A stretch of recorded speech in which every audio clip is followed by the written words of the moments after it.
haiwan pun pandai sayangkan anak, apatah lagi manusia yang diberikan akal dan perasaan. Namun apa yang berlaku dalam kalangan segelintir anggota masyarakat hari ini amat berbeza. Ibu bapa yang diamanahkan menjaga, memelihara dan melindungi anak-anak sebaliknya menjadi igawan buruk. Anak-anak menjadi tempat melepaskan geram dengan tindakan dan perbuatan melampaui batas kemanusiaan.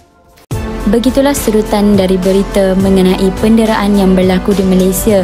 Jadi bersama saya Nurul Atira, saya akan menerangkan dengan lebih lanjut mengenai topik penderaan dan delinkuensi kanak-kanak di bawah topik The Family and Delinquency.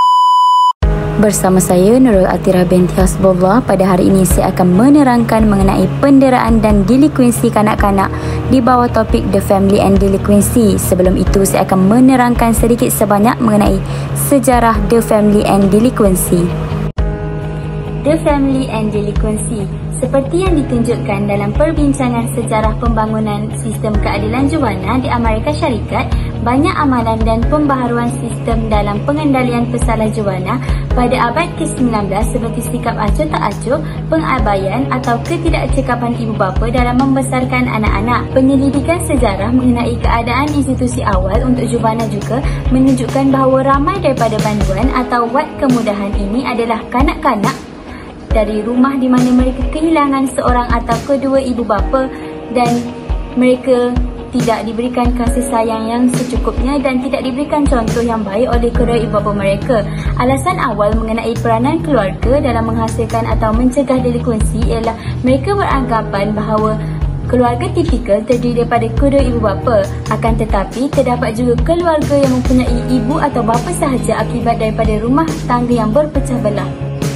Penderaan dan delinkuensi kanak-kanak. Secara umumnya, penderaan kanak-kanak ialah dengan sengaja menimbulkan kesakitan atau penderitaan ke atas kanak-kanak, sama ada bertujuan sebagai hukuman untuk memperbetulkan kesalahan yang telah dilakukan oleh mereka ataupun asbab lain.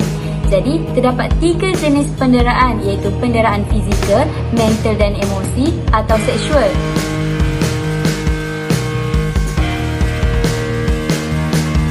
Penderaan fizikal ini merujuk kepada perkara atau pukulan atau sebarang tindakan yang boleh menyebabkan berlakunya lecuran pada anggota badan, patah tulang, lebam yang teruk, pengabaian dari sudut kesihatan, perhatian, penjagaan perubatan maupun pemakanan. Sebagai contoh, merujuk kepada perbicaraan kes membabitkan seorang gadis kelainan upaya OKU dikenali sebagai Bella yang dipercayai didera sedang diperkatakan ramai. Bella mengalami kecederaan fizikal pada tangan, dada, leher dan peha dipercayai melecur teruk. Remaja berusia 13 tahun yang dilahirkan sindrom itu didakwa didera di buah kondominium di Wangsa Maju, Kuala Lumpur. Seterusnya, penderaan emosi. Penderaan emosi pula merujuk kepada tingkah laku ibu bapa yang menjurus kepada tindakan penolakan, pengasingan, menakutkan, sikap tidak peduli dan sikap menghasut pemikiran terhadap kanak-kanak. Apabila berlaku secara berterusan, ianya akan menyebabkan kecacatan psikologi dan emosi kanak-kanak yang dianggap sebagai penderaan emosi.